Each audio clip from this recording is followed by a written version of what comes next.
Hey there, welcome to the Art We Make video series. On today's episode, I'm going to show you how to do leaf rubbings and leaf prints, like these, which you can put in your nature notebook if you want. Hope you enjoy it.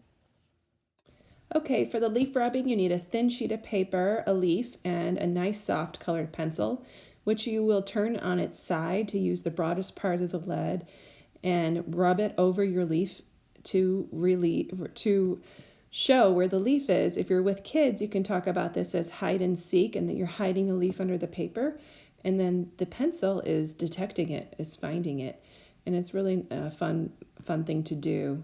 I put the leaf vein side down, but you could flip it up to get a more exaggerated look. You can try different leaves with multiple leaves on their one stem, like this one. It's just important that the leaf is flat. The bumpy part of this leaf cluster won't rub well. It'll just make like a hole in your paper.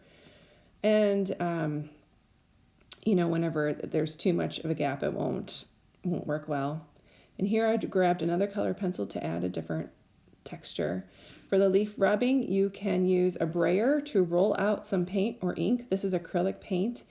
Then rub that onto your leaf nice and even and flat. A little tricky. And then plop it down on your paper and smooth it out. Press. You can print onto white paper. You can print onto colored paper. Pull it up and voila, you've got a leaf print. I'm going to try it with my other leaf cluster.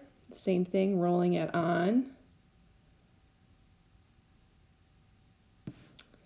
And pressing it down. Again, those berry things will not print well. At least they didn't for me. And pull it up and voila. And for the last one, I used a dill flower that I just stamped into the paint directly and then stamped it onto my paper. 3 different textures. Thank you for watching. I appreciate you.